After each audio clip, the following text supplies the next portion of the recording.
Well, it's a moment of truth. I think I may have detected a bit of salt water in my sail drive. So I have broken the screw loose there. Now I'm going to undo it.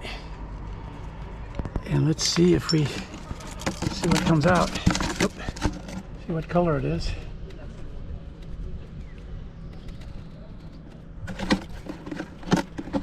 All right. Ooh, that looked very good. That's just clean as can be. So I was imagining I had a leak, saltwater leak. If you have a saltwater leak, it's not clear that color, it's coffee color. That's actually pretty good. Oh, big sigh of relief. But I'm gonna go ahead and, since I've got it all out here, I'm gonna go ahead and change the seals anyway. They say to change the seals every 5 years, and it's been 5 years. So I'll show you what those seals look like after a while. But good news so far. Okay, this is what I wanted to talk about. This is a part that sits into the sail drive, sits right here, and it's got a seal in it. You see that brown thing there? That's called, en français, that is called a joint-spille. I'm sure there's a technical name for that in English. So one side keeps the oil locked in, the other side keeps the seawater out. And you know that they failed if the color of your oil is coffee color rather than clear. So now I watched a bunch of YouTube videos on how to change that and take it out, and it seemed like it was very easy just to tap it out with a screwdriver, and I even bought a big washer that would fit across the diameter of that and knock it down. But I can tell you, I tried and I tried, and when it came out I even damaged the side of the thing. So I can tell you, if you've got a Volvo Penta dealer near where you live, I would just take this piece off and give it to them and ask them to press the seals out and press the seals in. The ones here, when I finally got frustrated and took it to them, they did it for free. You know? Now I bought 2 filters from them, but it's not as easy as it appears on some of the YouTube videos to remove those seals. It's not just the seals, there's a race in there as well that has to come out. So I had a tough experience with that. Hope you have better luck than I did. Anyway, enough said. Well, I finished the annual haul out. Nothing special to report this year. A new coating of anti-fouling. I wasn't happy last year with the result of, we just had a rain squall here. With the anti-fouling I had before was the International Micron 350, and the boat was really covered in barnacles and small barnacles and those worm things there. So this year, and it may be my fault too, because you know it is erodible, ablative anti-fouling that I use, and I sailed over 7,000 miles last year, so I can't really blame it on them. But you might notice a line here. So the front half of the boat now is in Micron 350, and the back half of the boat is in a French brand called Nautique. We'll see how that works. And I did the starboard rudder is in Nautique, and the port one is in International 350. So all is well. Jenna said to me last night, I used to float, now I just sit around. What was I made for? Okay, I got the message. So we'll be casting off lines and putting back out to sea very soon.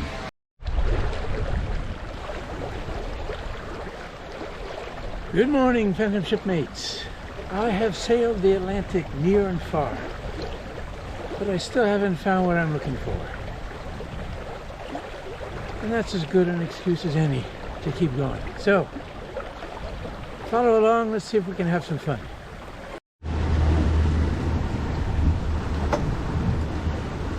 Well, I'm off to a nice start on a beam reach with 11 knots of apparent wind, and I'm doing 8 knot speed over ground, which is that's decent. I'm more than happy with that. Underway. Just leaving the La Rochelle, the Pertuis, this is called. That's the Ile de Ré, which is a holiday spot for the rich and famous in France. Okay, let me just check the horizon here before I show this here. Some traffic out here today, but okay. One of the problems I had in my winter sailing this year is this device right here. This is especially for you Volvo Pinto owners, this is called an MDI, which stands for Mechanical Diesel Interface. And it goes on the engine. It turns on right here. There you can see it. And so it failed on me this winter. And I can tell you, I really struggled getting those rubber leads off. And I really struggled getting those rubber leads off and getting a screwdriver across it. So you see there's 3 poles on it. The center pole is the power, and then one of them is the, and they're marked, it's marked clearly. One of them is the preheat, and the other one is the start mechanism. So if you just put a screwdriver across the start and the power, then your engine will start. Of course, I hadn't done that, and I mean, I had to do that, but it was quite difficult. In fact, I even had to whack a hole here, whack an axis to get my hands into the proper position there. Now I just put a hinge on that, and that works just fine now. Gives me better access. So, and in case you don't, these MDIs from Volvo Pinto are notorious. They have a horrible failure rate, and they've gone through several generations of them. And there you can see on here, this number W1911 means it was made in 2019, week 11. So this is a relatively new one, yet it failed. I sent pictures and to show that it wasn't corroded and all of that to Volvo Pinto France, but they didn't even answer. So what you can do as a preventative measure is to rig an emergency start, and that's what I've done now. You see that red button there? So that's hooked up, just a very simple mechanical device. You can get them with relays or something more fancy, but I think that's just fine. And you hook up one lead to the start button and to the start pole, and the second lead to the power pole. And when you push the button, hopefully it'll start. So there you go. Now when you do that, some of the features don't work, like how to charge the battery and the battery charger, and some of the other engine functions don't work, at least not normally. So this is really just an emergency step for me. And then to shut the engine down, when it fails, you just push on this lever here, and there you go. So it's shut down. So now I'm set in case it fails again. Let's hope it doesn't. I'll show you. There's some, one of the things they say to do is try not to rig it, put it back on the engine. Set it off to the side or something, but I have a very, very tight engine compartment, and I just couldn't do that. And the same thing with the emergency start switch. Try to put that somewhere else. But I studied this in this very small engine compartment. Wherever I put it, it was going to interfere with other maintenance that I wanted to do on a more routine basis. So I just left it on the engine. Now I'll show you what I've done in terms of spares to back this up now. Now when an MDI fails, it could be caused by faulty wiring, faulty components in the MDI, and that causes a big problem. And that's what I assumed on my first one, and I changed it. I actually have a spare one with me now. I keep this with me. And if it fails again, I'll change it again. But they say to also double check all the wiring and the power cables to the battery and all of that. I also have a spare, that's what this is, a spare start kit. That's what this thing is down here. So I'll change that as well. And the third thing they say to be wary of that could be sending intermittent signals to the MDI, causing all kinds of problems, is the battery switch. So I've got a spare new battery switch right now with me as well. So I'm going to carry those because I go to very remote places. you know, I want to be autonomous, and if it fails again, I'll change all three systems, and hopefully that will see me through.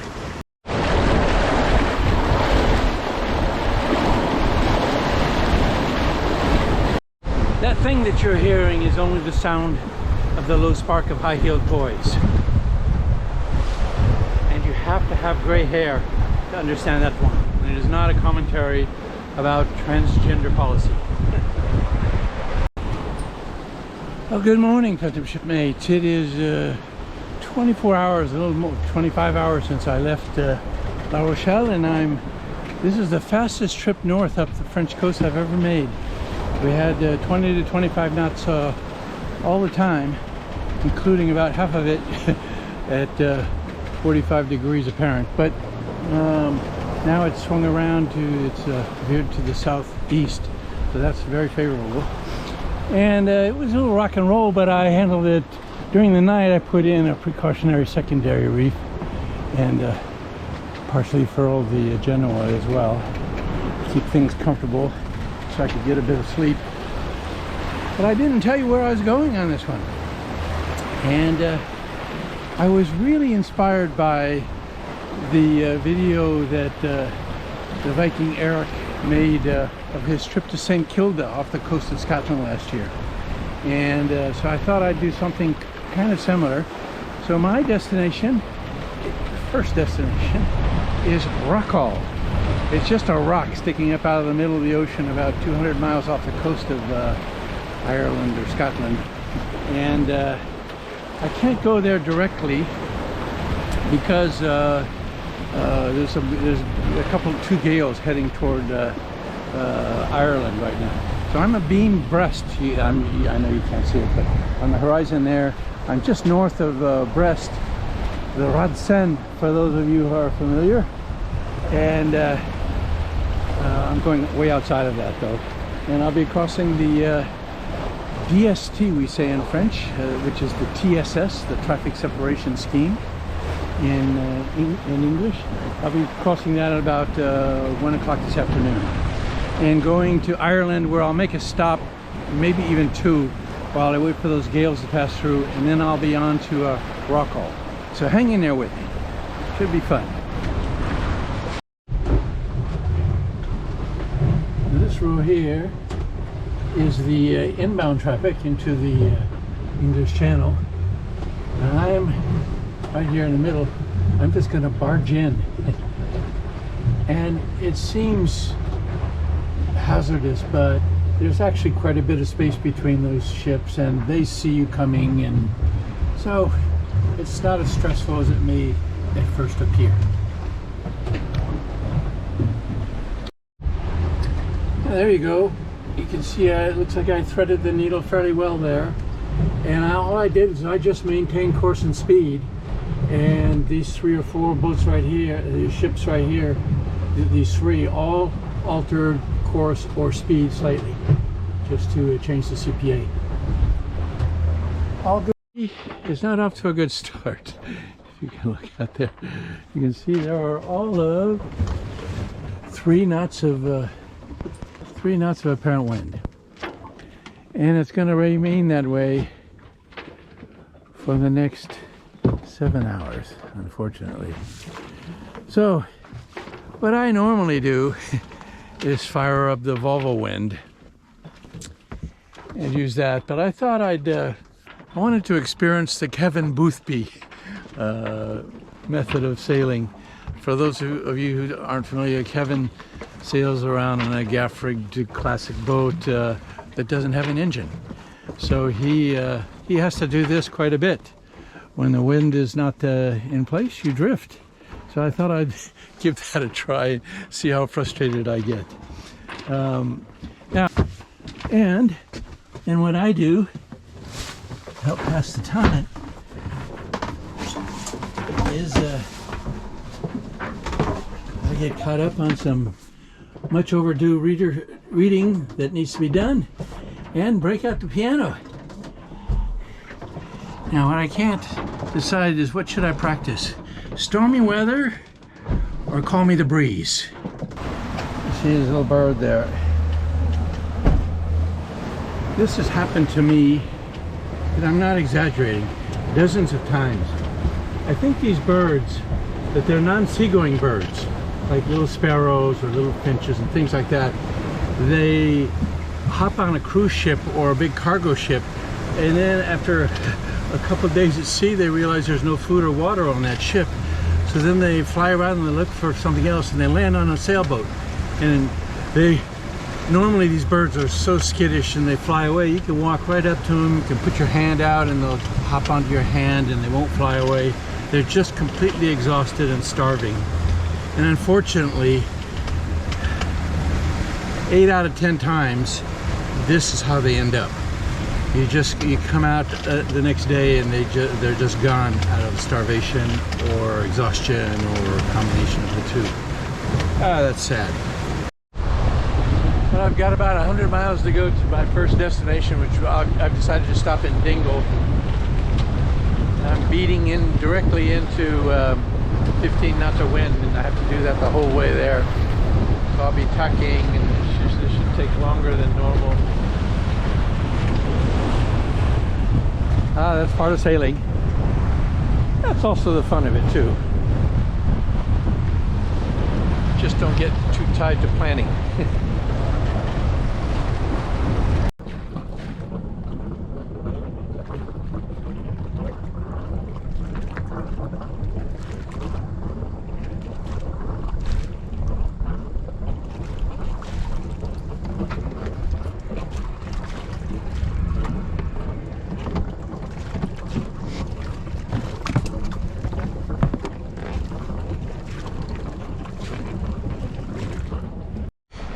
That's the Irish coastline behind me. That's just north of Blasket Sound, for those of you who are familiar. Every time I come here, go by here, I have the same impression. It looks a lot like the Faroe Islands. Anyway, beautiful place, beautiful coastline. Next stop, Killybegs, I hope.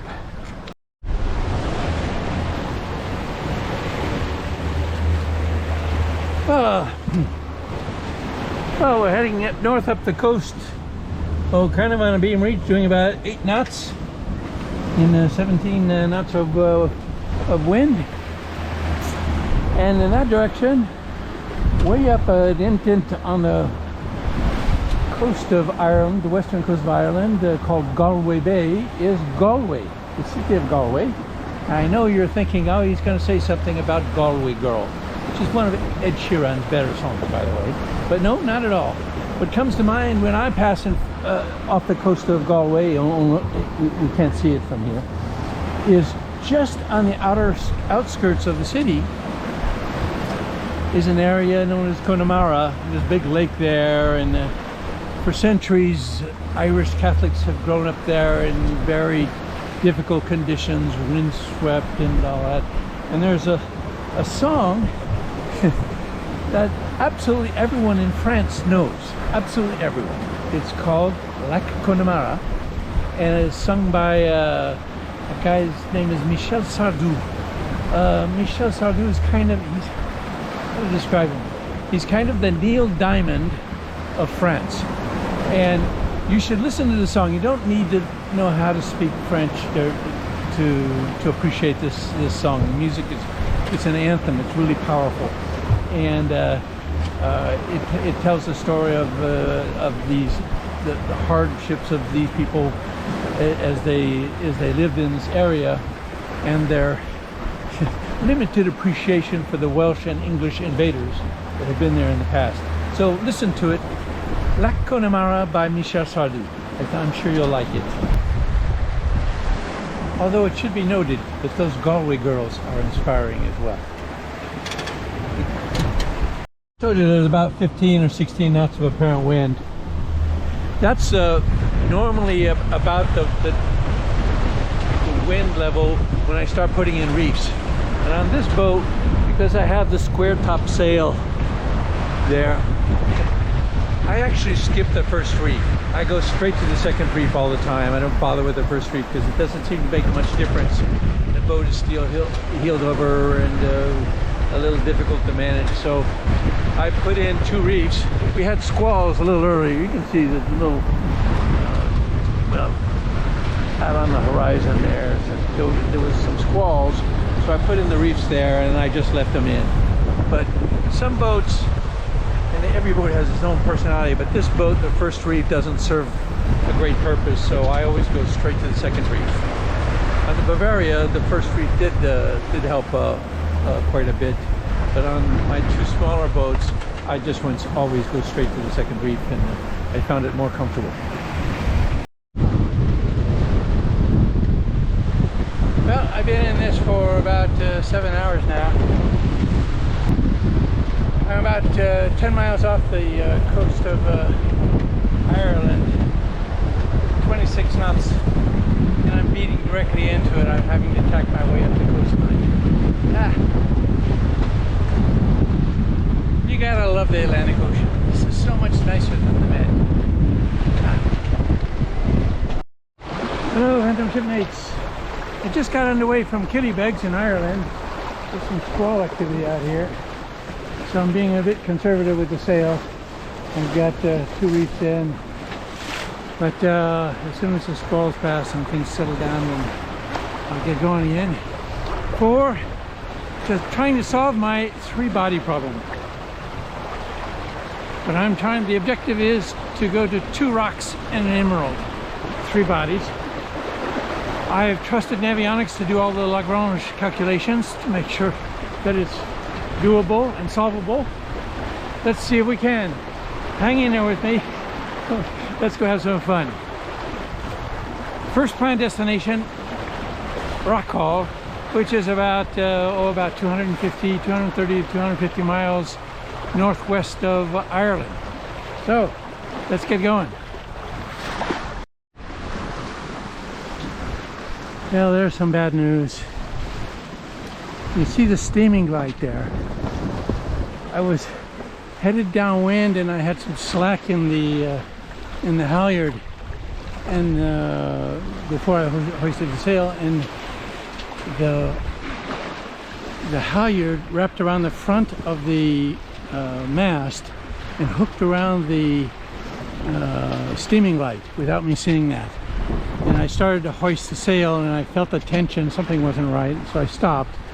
But you can see the bottom part of that's all crooked, and so it's been okay, no big deal. But the next time I go to port, which is quite a while from now, I'll have to go up the mast to see if that's repairable or take it apart. No big loss, but don't let slack into your halyard when you're going downwind, because the wind will carry it around the front of the mast and it can hook around the steaming light. That is not the first time that has happened to me, so shame on me.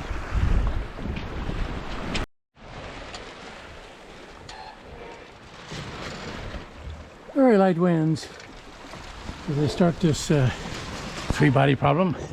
So I threw out the code 0. Now we're a couple hours till sundown. I don't use it at night. I know you can, but single-handed and all the complications that arrive at night. And you can see, I don't know if this shows up, but they're not quite squalls, but certainly rain showers over there. We've been passing through here all day, and you'd hate to get at 2 o'clock in the morning get hammered by a real squall with your code 0 or your even bigger asymmetric spinnaker out. So anyway, enough for now. Well, I'm beating into about 15 knots of wind.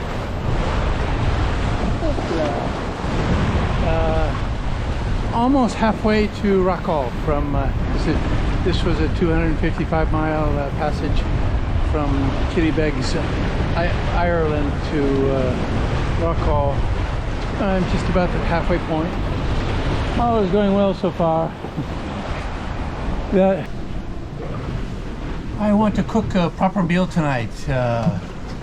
Lemon and shrimp and lemon garlic butter sauce with rice on the side. Anyway, you can see in this weather I'm pitching between 15 and up to 30 degrees, 25 to 30 degrees. That's too hard to cook, so what I'll do is heave to, and I'll try to film the heave to maneuver. Okay, here we go for the heave to, hove to maneuver. So what I'm going to do is I'm going to tack through the wind, but not touch the sheets to the Genoa. Just let it back, and then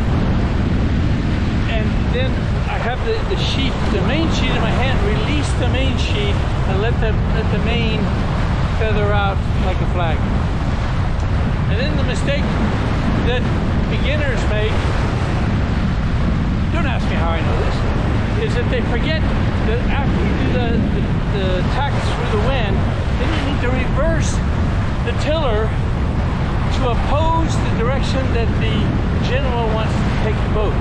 So you'll see what I'll do. So you tack through the wind, release the main sheet, and then reverse the tiller, and then tie the tiller off, and you're done.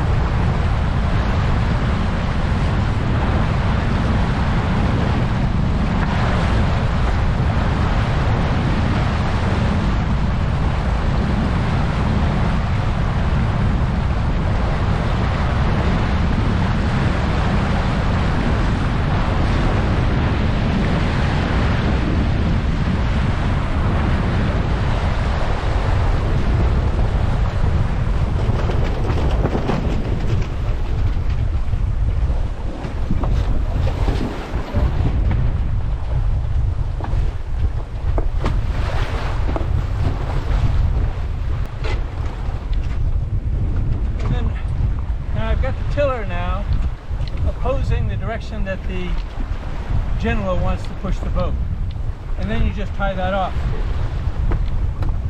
I'll have to show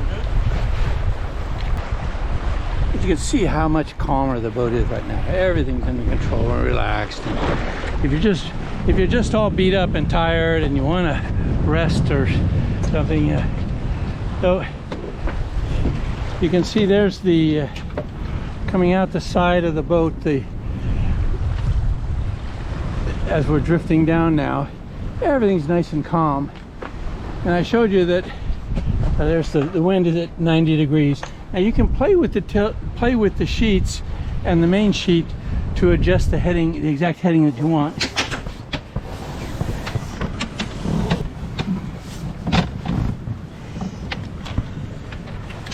But remember when I came down here a little while ago, the boat was oscillating between 15 and 30 degrees. Now it's 0 to 10 degrees or so. So I can cook a proper dinner. And there's another little bird. It's just so sad. I am 250 miles from any inhabited land. Rockall is just a rock. There's nothing on it whatsoever. So now a big cargo ship passed by me headed toward Iceland about an hour ago. He may have been on that ship and realized there was no food or water. I'm afraid the outlook is not very good for you, my friends. I put out some crumbs and water for the bird, but I tried that many times before and it never works, but at least I tried. Oh, he's hopping around the boat from place to place now. He's probably completely exhausted. Good luck, my friend. Hello, Phantom Shipmates. Phase 1 of my three-body navigation challenge, three-body problem navigation challenge is complete. Welcome to Rockall. 255 miles northwest of Ireland, in the middle of the ocean, the North Atlantic Ocean, is sticking this rock up here.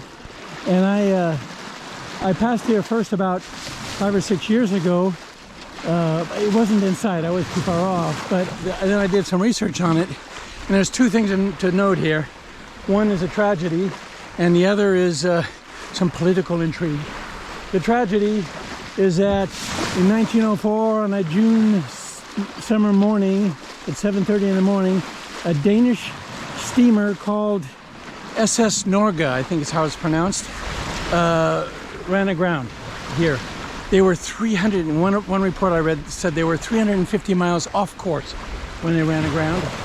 And there's a reef that sticks out here. It's called Helen's Reef, about a mile out. It's very deep, but that was 120 years ago. That was 120 years ago, so maybe they didn't, maybe it was shallower than was charted at the time. But anyway, they ran aground there, and the captain did reverse engines, and the ship sank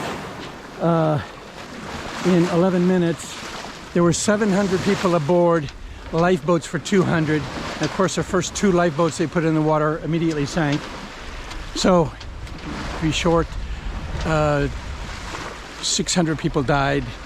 And the real tragedy of that, of course, is that the Titanic, which was a decade or so later, didn't learn the lesson about having the right number of lifeboats on it. The second aspect of this rock that's interesting is who owns it. In 1955, Queen Elizabeth was advised by her government that the Russians might plant the spying stations where they do their missile testing here, so Queen Elizabeth claimed it. But that claim was not honored by or respected by Denmark or by Ireland, who both wanted it as well. And so then they got into a big dispute about the law of the sea and the definition of a rock or an island, and those definitions have implications as to the economic exploitation rights that you have around a zone here. So I don't want to get involved. I want to remain completely neutral as to who the real owner of this rock is, but it has it is a very rich fishing ground. And in fact, I crossed a large fishing boat about 5 miles south of here, and that fishing boat did not have its AIS turned on. So they didn't want to be seen. Usually those big fishing ships, they light up and they let you know where they're at. So phase 1 complete. Phase 2 is a rock 250 miles northeast of here called Suluskier. I'll tell you more about that later. So join along, should be fun.